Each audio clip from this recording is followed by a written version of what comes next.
Happy Resurrection Day Church. Happy Easter Church. Eid क़यामत अल मसीह आप सबको मुबारक हो। आमीन। आप सब तशरीफ रखें। सबको मेरी आवाज आ रही है पीछे तक? हालेलुया। बहुत से लोगों को इतराज है ना जब उन्हें को हैप्पी ईस्टर तो वो तंजिया अंदाज में कहते हैं नहीं भाई हैप्पी रेजरेक्शन बोले। ईस्टर जो था वो किसी देवी का नाम था। अब इन बातों से बाहर निकलना है, लोगों को बचाना शुरू करें। आमीन। कितने लोगों ने कभी खुदा को इंग्लिश में गॉड बोल के दुआ की है? कितने लोगों ने गॉड बोल के दुआ की है? मैं आपको बताना चाहता हूं जब आप गॉड बोलते हैं, गॉड जर्मन के देवता का नाम था, आप क्यों बोलते हैं? याद रखें जब आप गॉड बोलते हैं तो जर्मन लोग इसे देवता पुकारते थे। जब वो अपने देवता को पुकारते थे वो बोलते थे गॉड, और फिर इसे इंग्लिश में गॉड को दुनिया की तख्लीक करने वाले का नाम दे दिया गया। आमीन। याद रखें नाम नहीं मतन जरूरी है। आमीन। जब हम गॉड कहते हैं तो हम इसराइल के खुदा को गॉड कह रहे हैं, जब वो गॉड कहते हैं वो अपने देवता को गॉड कहते हैं। आमीन। अब इन बहस का टाइम नहीं है, अब इन चीजों का टाइम नहीं है। लोगों को बताएं कि ईस्टर का मतलब क्या है, लोगों को बताएं कि ईस्टर पे यीशु ने उनके लिए क्या किया था, लोगों को बताएं कि रेज़रेक्शन के डे यीशु ने उनके लिए क्या किया था, लोगों को बताएं कि वो तीसरे दिन मुर्दों में से जिंदा हुआ ताकि आपको जिंदा करे। आमीन। एक दूसरे को बोले मसीह का जी उठना आप सबको मुबारक हो। पर क्या मसीह जिंदा तो हो गया है, पर आपकी जिंदगियों में जिंदा हुआ है कि नहीं? हम में सिर्फ मुंह से तो नहीं बोल रहे हैप्पी रेज़रेक्शन डे, मसीह का जी उठना मुबारक हो, मसीह का जिंदा होना मुबारक हो। आप पॉसिबिलिटी है मुंह से तो ये ऐलान कर रहे हो कि मसीह का जी उठना मुबारक हो, पर आपकी जिंदगी आज मुर्दा पड़ी है। पॉसिबिलिटी है आप सांस से तो ले रहे हो पर मुर्दा हो। पॉसिबिलिटी है फाइनेंशियली स्ट्रांग हो पर मुर्दा हो। पॉसिबिलिटी है आप आर्जी तौर पे खुश हो पर मुर्दा हो। याद रखें मसीह इसलिए तीसरे दिन मुर्दों में से जिंदा हुआ ताकि आप अपनी गुनाह आलूदा जिंदगियों में जिंदा हो। अगर हम एफसियों उसका दूसरा बाप उसकी पहली आयत पढ़ें तो कुछ मरकूम है, और उसने तुम्हें भी जिंदा किया जब अपने कसूरों और गुनाहों के सबब से मुर्दा थे। खुदावंद का कलाम कह रहा है जब पलूस रसूल एफसियों की कलीसिया को खत लिख रहा है तो वो फरमा रहे उसने तुम्हें जिंदा किया जब तुम गुनाहों की हालत में मुर्दा थे, जब तुम अपने कसूरों की हालत में मुर्दा थे। इसलिए मसीह के जी उठने को अपनी जिंदगियों से, अपने किरदार से भी जाहिर करें। आमीन। आपके बोलने से पहले लोग आपके किरदार से देखेंगे तेरा यीशु जिंदा है। आमीन। वरना मुर्दा, जिन लोगों का खुदा मुर्दा है उनमें इस तरह तब्दीली नहीं आती जिस तरह मसीह लोगों में आती है। खुदा चाहता है आप अपनी जिंदगियों में भी मुर्दा हो, अगर जिंदा हो। अगर आप सिर्फ मसीह के जिंदा होने का इकरार मुंह से कर रहे हैं और गुनाहों की वजह से आप मुर्दा हैं तो आज तक आप मसीह के जी उठने को ठीक से समझ ही नहीं पाए। मसीह इसलिए जिंदा हुआ ताकि आप भी जिंदा हो। बोले मसीह इसलिए जिंदा हुआ ताकि मैं भी जिंदा हूं। आज बहुत से लोग मसीह के साथ तो चलते हैं, और उस वक्त भी बहुत से लोग मसीह के साथ चलते थे। पतरस भी मसीह के साथ चलता था, इसलिए पतरस ने इनकार किया। याद रखें जब आप मसीह के साथ चलते हैं आप इनकार कर सकते हैं, पर जिस दिन आप मसीह में चलेंगे आप इनकार नहीं करेंगे। जब तक पतरस मसीह के साथ चलता था उसने इनकार किया, पर जब पाक रूह से भर गया और मसीह में चलना शुरू हो गया तब से लेकर जब तक वो मसीह में सो नहीं गया उसने अपनी जान भी मसीह के लिए कुर्बान कर दी। हालेलुया। इसलिए मसीह के साथ ना चले। बहुत हजारों लाखों में भीड़ भी मसीह के साथ चलती थी पर उसमें चलने वाले बड़े कम थे। आमीन। इसलिए मसीह के साथ नहीं मसीह में चले। आमीन। बोले मैं मसीह में चलूंगा। हालेलुया। आप सब मेरे साथ रेज़रेक्शन डे का टेक्स्ट निकाल सकते हैं। यूहन्ना उसका 20वां बाब उसकी पहली से 18वीं आयत सब निकाल।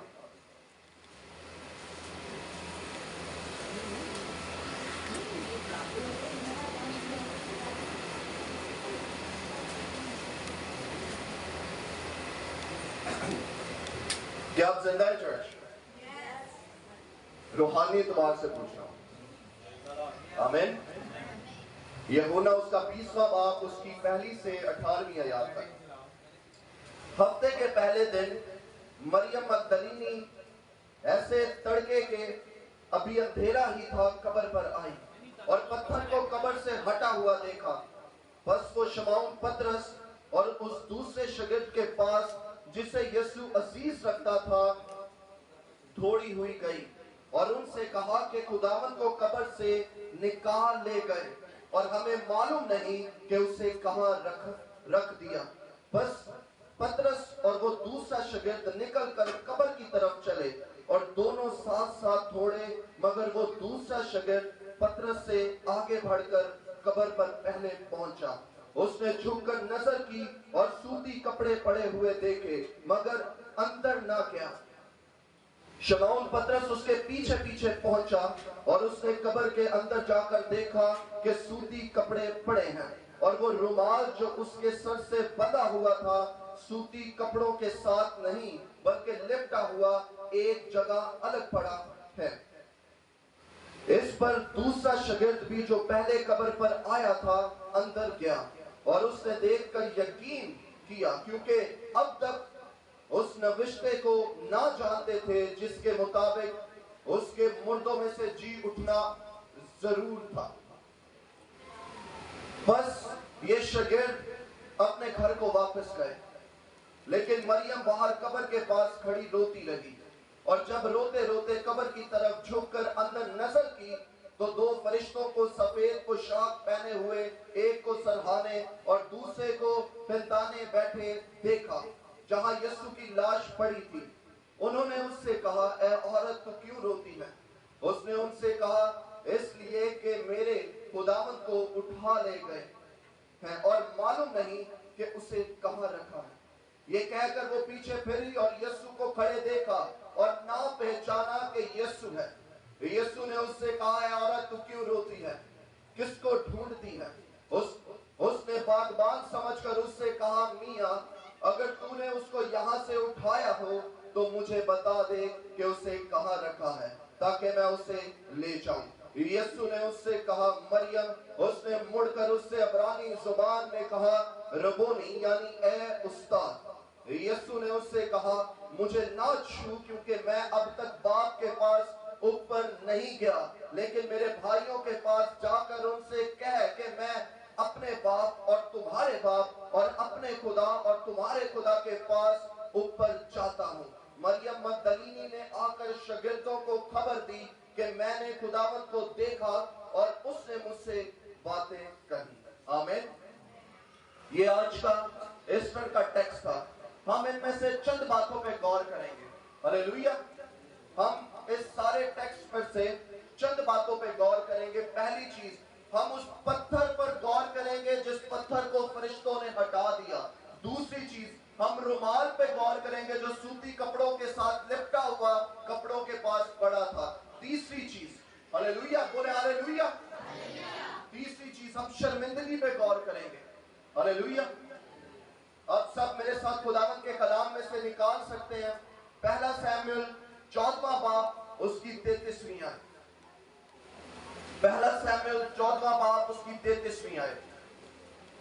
याद रखें चर्च, पत्थर गुनाह को शो करता है, पत्थर शर्मिंदगी को शो करता है, पत्थर अंधेरे को शो करता है। ये हम आगे जाके कलाम के मुताबिक देखेंगे।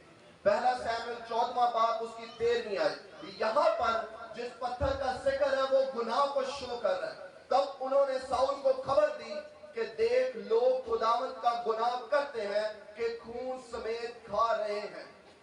साउल ने कहा, लिखा है, उसने कहा, तुमने बेईमानी की, सो एक बड़ा पत्थर आज मेरे सामने धक्का लाओ। आमीन। यहाँ पे इस्राएली लोगों ने गुनाह किया। खुदावंद ने उन्हें बोला था कि जब तुम कुर्बानी करो और खाओ, खून को साथ ना पीना, खाना। आमीन।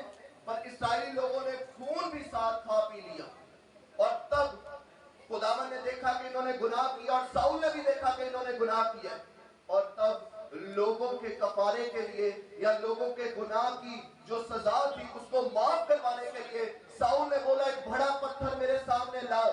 और अब आगे वाली आयत देखें तो लिखा है कि साउल ने बोला अपने बैल और अपने बछड़े इस पत्थर पर लाके ज़िबा करो ताकि खून नीचे को बह जाए जमीन की तरफ। आमीन। और हम खून के बगैर जो कुर्बानी की गई है वो खाएं।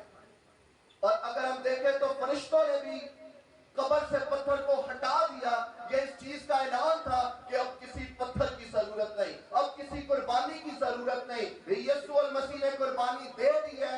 उस वक्त साउल ने इसलिए पत्थर मंगवाया ताकि वो कुर्बानी कर सके, और यीशु के लिए फरिश्तों ने इसलिए पत्थर हटा दिया ताकि अब कोई कुर्बानी ना हो सके। हालेलुया। क्योंकि यीशु मसीह ने मेरे और आपके लिए कुर्बानी दे दिया, फिदिया दे दिया। अब किसी तरह की कुर्बानी हम पर वाजिब नहीं। आमीन। दूसरी चीज, पत्थर शर्मिंदगी को शो करता है। याद रखें, मैं उसी टेक्स्ट में हूं कि फरिश्तों ने पत्थर को हटा दिया। पत्थर शर्मिंदगी को शो करता है। आपको याद है सबको उस प्रोस्टिट्यूट औरत के बारे में जिसे पत्थर से संसार करने वाले थे लोग, वो शर्मिंदा थी और लोग उस पर पत्थर फेंक रहे थे। पत्थर शर्मिंदगी को शो करता है, पर खुदावन ने उस औरत को माफ किया और उसकी शर्मिंदगी को दूर किया। हालेलुया। तीसरी चीज, पत्थर अंधेरे को जाहिर करता है। जब यीशु कब्र में था और आगे पत्थर था तो क्या कब्र में उजाला था? अंधेरा था कब्र में। पर जैसे ही फरिश्तों ने कब्र का वो पत्थर हटाया, कब्र में उजाला हुआ। आज पॉसिबिलिटी आपकी जिंदगियां पत्थर हो, पॉसिबिलिटी आपके दिल पत्थर के हो, आप खुदा के कलाम से और उसकी बातों से दूर हो। खुदावन चाहता है आज अपने दिलों से इस पत्थर को हटा दें। जैसे फरिश्तों ने कब्र पर से पत्थर को हटाया, खुदावन चाहते हैं आप अपने दिलों के, अपनी गलतियों में, अपने गुनाहों में उस पत्थर को हटा दें ताकि उजाला आपकी जिंदगी में आ सके। हालेलुया। क्योंकि खुदा का कलाम कहता है तुम दुनिया के नूर और नमक हो। खुदा चर्च आपको अंधेरे में नहीं देखना चाहता। बोले खुदा मुझे अंधेरे में नहीं देखना चाहता। अब हम उस रुमाल पे गौर करेंगे जो यीशु मसीह की कब्र पर था। अगर हम 7वीं आयत पढ़े तो कुछ यूं मजमून है, और वो रुमाल जो उसके सर से बंधा हुआ था सूती कपड़ों के साथ नहीं बल्कि लिपटा हुआ एक जगह अलग पड़ा था। कितने लोग कभी ना कभी रेस्टोरेंट्स में खाना खाने गए हैं।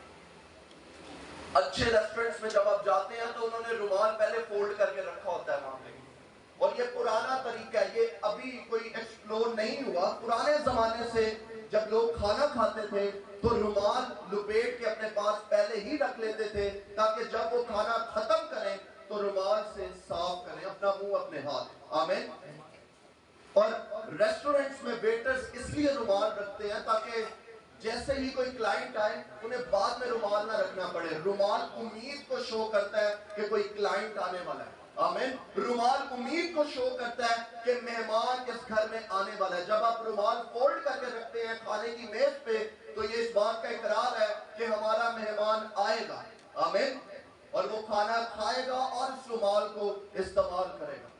जब यीशु मसीह ने वो रुमाल फोल्ड करके रखा तो ये इस बात का इकरार था कि जीसस इज कमिंग बैक, अभी कहानी खत्म नहीं हुई। हालेलुया। ये इस बात का इकरार था कि यीशु आने वाला है, अभी उसका मिशन पूरा नहीं हुआ। और कलीसिया उम्मीद में रहे, जैसे वेटर्स रेस्टोरेंट में मेहमान की उम्मीद में रहते हैं। आमीन।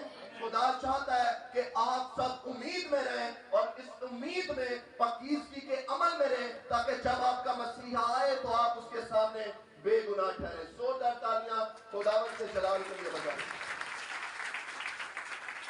मेरे पीछे बोले चर्च, कहानी अभी खत्म नहीं हुई। मसीहा आने वाला, पर क्या आप तैयार हैं? अगर हम यूहन्ना उसका 20वां बाब उसकी 17वीं आयत देखें तो कुछ यूं मरकूम है। यीशु ने उससे कहा मुझे ना छू, क्योंकि मैं अब तक बाप के पास ऊपर नहीं गया, लेकिन मेरे भाइयों के पास जाकर उनसे कह कि मैं अपने बाप और तुम्हारे बाप और अपने खुदा और तुम्हारे खुदा के पास ऊपर जाता हूं। आमीन। यूहन्ना की अंजील में ये जो आयत हमने 17वीं आयत पढ़ी, इसमें लिखा है कि यीशु जब उस पे जाहिर हुआ मरियम मगदलीनी पे, पर अगर आप मरकस की अंजील पढ़ें तो 3 औरतों का जिक्र है, मरियम मगदलीनी, यकूब की मां मरियम और सलोमी। पर हम यूहन्ना की अंजील पढ़े, यहाँ पे सिर्फ मरियम मगदलीनी का जिक्र है। याद रहे चर्च, जब आप यूहन्ना की अंजील पढ़ते हैं तो यूहन्ना की अंजील ज्यादा यीशु पे फोकस करती है, और मरकस, मत्ती और लूका की अंजील जो है वो डिटेल्ड बातें प्रेजेंट करती है। पर जब यूहन्ना की अंजील पढ़ेंगे तो वो यीशु मसीह पे ज्यादा फोकस करती है। और स्टार्टिंग यूहन्ना की अंजील की वर्स है, इब्तिदा में कलाम था, कलाम खुदा के साथ था और कलाम ही खुदा था। वो स्टार्टिंग से लेकर आखिरी बात तक सिर्फ मसीह की पहचान के बारे में बताता है। और यूहन्ना की अंजील के मुताबिक हमने देखा कि मरियम मगदलीनी पे यीशु मसीह जाहिर होते हैं और उससे कहते हैं जाकर शागिर्दों को बता, मेरे भाइयों को बता कि मैं जी उठाऊं। पर मरकस की अंजील के मुताबिक यीशु सबसे पहले कहता है पतरस को जाकर बता मैं जी उठाऊं, और बाकी शागिर्दों को भी बता मैं जी उठाऊं। क्यों मरकस की अंजील के मुताबिक ये बोला गया कि पतरस को जाके बता मैं जी उठाऊं? क्योंकि पतरस ने 3 बार इनकार किया था और यीशु उसे बताना चाहते थे मैं जी उठाऊं और तू भी शर्मिंदगी से जी। हालेलुया। यीशु बताना चाहता था कि अब मौत का डंक ना मुझ पे ना मेरे पैरोकारों पे चल सकता है। मैं जानता हूं पतरस तूने मेरा इनकार किया है, मैं जानता हूं पतरस तूने गुनाह किया है, मैं जानता हूं पतरस तूने मेरे साथ बेवफाई की है, पर मरियम मगदलीनी को बोला जाके बता मैं जी उठाऊं। ये खुशखबरी का पैगाम उस गुनाहगार को जाके बता के मैं जी उठाऊं। ये खुशखबरी का पैगाम कि मैं जी उठाऊं उस शर्मिंदा इंसान को जाके बता कि अब तुझ पे शर्मिंदगी का जोर चल नहीं सकता, मैं जी उठाऊं। हालेलुया। सोचे उस वक्त पतरस का हाल क्या होगा। सोचे यहूदा अस्करियोती जो था वो इस तकलीफ को बर्दाश्त ना कर सका, उसने फांसी ले ली। पतरस के ज़हन में भी इब्लीस विस्पर कर रहा होगा और तू इनकार कितना है कि यहूदा ने भी बेवफाई की, कि इसने भी बेवफाई है। क्या चल रहा होगा आज आपके ज़हनों में भी बड़ी चीजें चल रही होती। यार मैंने एक ही गुनाह 10 बार किया है, शायद खुदा मुझे माफ नहीं करेगा। यार मैंने तो खुदा का इतनी बार इनकार किया है। यार मैंने तो अपनी पाकीज़गी के अमल को भी खराब किया है। यार जहां पे मुझे यीशु का इकरार करना चाहिए था वहां मैंने 2 नंबरी कर दिया। पर आज मसीह आपको बताना चाहता है वो जी उठा, वो आपकी जिंदगियों में भी जी उठना चाहता है। क्या आप अपनी जिंदगियों में उसे जिंदा करना चाहते हैं कि नहीं चर्च? बोले मसीह मेरी जिंदगी में जिंदा। हालेलुया। और अगर हम इसी टेक्स्ट पे गौर करें तो मरियम मगदलीनी औरत जात जिसे समझा जाता है कि इसे स्टेज पे भी बहुत कम चढ़ाना चाहिए, और एक कलीसिया में पौलुस तो जिक्र करता है कि औरतों को ना बोलने का मौका दिया जाए, इन्हें ना बोलने दिया जाए, और लोग वही रेफरेंस कोट करके हमारी बहनों को, हमारी माओ को कहते हैं तानू स्टेज पे चढ़ने का मौका नहीं देना। बाइबल मना कर दी औरत स्टेज पे ना चढ़े। पर मैं आपको बताना चाहता हूं अगर आप उसके पीछे के मतन को देखें तो उस वक्त वो कलीसिया में औरतों का कैरेक्टर ठीक नहीं था, इसलिए पौलुस ने कहा था इन्हें स्टेज पे ना चढ़ने दे। पर जब हम दूसरे उसके खतूत देख रहे हैं तो वही पौलुस जो औरतों को एक कलीसिया में मना करता है दूसरी कलीसिया में वो इनकरेज कर रहा है औरतों को। हालेलुया। दूसरी कलीसिया में जब वो खत लिख रहा है तो वो अपनी किसी प्यारी बहन को बोल रहा है कि इसने खिदमत में मेरी बड़ी मदद की है। आमीन। इसलिए पहला इवेंजलिज्म जो किया गया वो औरत ने किया। यीशु अपने किसी शागिर्द पे भी जाहिर हो सकता था कि जाके बाकी शागिर्दों को बता दे मैं जिंदा हो गया हूं, पर वो एक औरत पे जाहिर हुआ। उसने कहा जाके शागिर्दों को बता मैं जिंदा हूं। पहली गॉस्पेल जो शेयर की गई वो एक औरत के जरिया से शेयर की गई। हालेलुया। और अगर हम देखें ज़बूर की किताब उसका चैप्टर 68 तो वर्स 11, ज़बूर की किताब चैप्टर 68 वर्स 11, इसमें लिखा है खुदावंद हुक्म देता है कि खुशखबरी देने वालियां फौजों की फौज है। आमीन। और ये नबूवत स्पेशली औरतों के लिए, खुदावंद औरतों को बताना चाहता है कि आखिरी जमाना में कलाम सुनाने वालियां फौजों की फौज होंगे नहीं होंगी। आमीन। आप कन्वेंशन क्रूसेड्स पे देखते हैं औरतों की तादाद ज्यादा है क्योंकि ज़बूर की किताब की नबूवत पूरी हो रही है कि आखिरी जमाना में कलाम सुनाने वालियां फौजों की फौज होंगी। आप हमारे चर्च से अंदाजा लगा लें, लड़कियों की तादाद यहाँ ज्यादा है, औरतों की तादाद यहाँ ज्यादा है। मैं ये नहीं कह रहा कि भाइयों की तादाद ज्यादा ना हो, पर औरत जात से अंजील का पैगाम शुरू हुआ। हालेलुया। और वही मिशन जो यीशु ने मरियम मगदलीनी को दिया, वो आज की मरियम मगदलीनी आप है चर्च। आमीन। वो सारा आप है जिसे आज यीशु ने ये पैगाम दिया है कि जाके लोगों को बताओ मैं जी उठाऊं। पर सोचें, अगर मरियम मगदलीनी गुनाहों में होती तो वो जब लोगों को बताती मसीह जी उठा है, तो लोग उससे क्या ये ना कहते कि तू आप पे जिंदा हो जा, आप पे तेरा करैक्टर ठीक नहीं, तू मनु की सिखाएंगी। इसलिए अगर आप मरियम मगदलीनी की तरह इवेंजलिज्म करना चाहते हैं तो पहले अपने करैक्टर पे भी काम करें। हालेलुया। आपका करैक्टर मसीह की मानद होना चाहिए। बोले खुदावंद मुझे छू और मुझे अपने जलाल के लिए इस्तेमाल कर। रोमियो 8वां बाब उसकी 11वीं आयत सब मेरे साथ मिलकर निकालें। रोमियो 8वां बाब उसकी 11वीं आयत।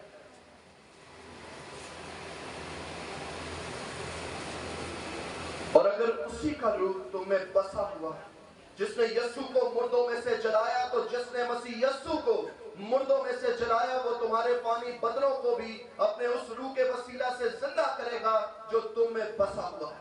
हालेलुया। जिस रूह ने यीशु मसीह को तीसरे दिन मुर्दों में से जिंदा किया, आज वही रूह यहाँ मौजूद है ताकि आपको आपकी बीमारियों में जिंदा करे, ताकि आपको आपकी तकलीफों में जिंदा करे, ताकि आपको आपके गुनाह आलूदा जिंदगियों में वो जिंदा करे। वही मसीह का रूह आज यहाँ जुम्बश कर रहा है। हालेलुया।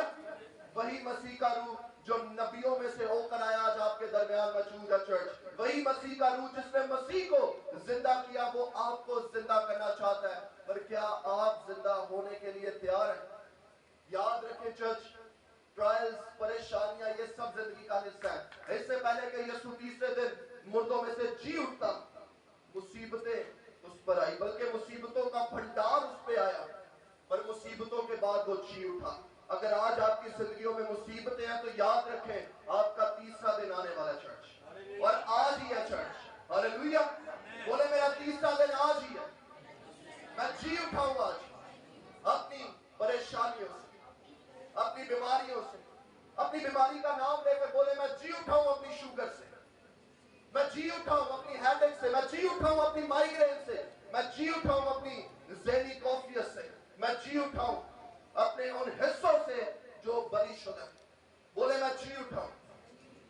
अगर आप यूहन्ना उसका 5वां बाब उसकी 29वीं आयत देखें तो कुछ यूं मरकूम है, जिन्होंने नेकी की है जिंदगी की क़यामत के वास्ते, और जिन्होंने बदी की है सजा की क़यामत के वास्ते। आज अपने आप से सवाल करें, ये लम्हा फिक्री है। आज अपने आप से सवाल करें, आप अपनी जिंदगियों में मसीह के कामों की तरह नेकी कर रहे हैं कि बदी कर रहे हैं? अगर आप बदी कर रहे हैं तो अपनी आखिरत भी सोचें जरा, और अगर आप नेकी कर रहे हैं तो सोचें जहां दूध और शहद की नदी है। हालेलुया। सोचें जहां दूध और शहद बहता है। सोचें खुदावंद आपकी जिंदगी में कितना बड़ा काम करना चाहते हैं। अमूमन लोग बैप्टिज्म लेकर ये समझते हैं वो बादशाही में दाखिल होंगे। मैं अक्सर बताता हूँ, पतरस कहता है नजात में बढ़ते जाओ। नजात is not a one time process कि आपने जैसे ही बपतिस्मा लिया अब आप बादशाही में जाएंगे। नजात में बढ़ते रहना है। हो सकता है आपको बपतिस्मे के बाद भी बहुत सी चीजों से नजात की जरूरत हो सकता है बपतिस्मे के बाद भी आप गुस्सा करते हो, आपको गुस्से से नजात की जरूरत हो सकता है बपतिस्मे के बाद भी आपकी जिंदगी से झूठ निकल जाता है, आपको झूठ से नजात की जरूरत हो। याद रखें, बपतिस्मा सिर्फ इस बात का इजहार है कि आप मसीह के खानदान में शामिल हो चुके हैं। आमीन। बपतिस्मा इस बात का इजहार है कि आप मसीह में आ चुके हैं। अब मसीह में चलना या ना चलना ये आप पर डिपेंड करता है। पर जब आप मसीह में चलेंगे तो जिंदगी की क़यामत आपकी जिंदगी का हिस्सा है। पर जब आप मसीह में नहीं चलेंगे तो वो गंधक की आग आपका इंतजार कर रही है। आज अपनी जिंदगियों पे गौर करें चर्च। यीशु मसीह को अमाल की किताब में 99 दफा और तमाम नए अहदनामे में 616 दफा रब्बी और सरबरा बोला गया चर्च। इतना फोकस यीशु मसीह की लीडरशिप पे किया गया न्यू टेस्टमेंट में कि अमाल की किताब में उसको रब्बी और सरबरा 99 दफा बोल दिया गया, और तमाम नए अहदनामे में 616 दफा। जब आप थियोलॉजियंस को सुनते हैं तो वो बताते हैं, देखें जी यहाँ पे 2 दफा इस अल्फाज का इस्तेमाल हुआ। ये अल्फाज बड़ा जरूरी है तो सोचे जिस अल्फाज का 616 दफा नए अहदनामे में इस्तेमाल हुआ वो कितना जरूरी है। यीशु आपका सरबराह, यीशु चाहता है कि आप अपनी जिंदगी उसकी सरबराही में चलाएं। आमीन। बाइबल कहती है जितने लोग मसीह में हैं वो गुनाह कर ही नहीं सकते। जब आप पूरे दिल से अपना दिल, अपनी जिंदगी, अपनी रूह मसीह के हाथों में सौंपते हैं तो आप 100% उसकी सरबराही में चलते हैं। खुदावन जब आपको कहेगा राइट जा तो आप राइट जाएंगे। खुदावन कहेगा मेरे बेटे मेरी बेटी ये गलती ये गुनाह नहीं करना, आप नहीं करेंगे। पर अगर आज भी आप करते हैं इसका मतलब है आपका दिल 100% खुदा से नहीं जुड़ा। मैं ये नहीं कह रहा आप 100% कामिल हो, मैं कह रहा हूं अपना दिल 100% खुदा से जोड़ो, कामलियत की तरफ आप खुद ब खुद बढ़ जाओगे। हालेलुया। मैं चाहता हूं सब अपने कदमों पे खड़े हो जाएं और आज कहें खुदावन मुझे अपनी सरबराही में चलने का फजल दे।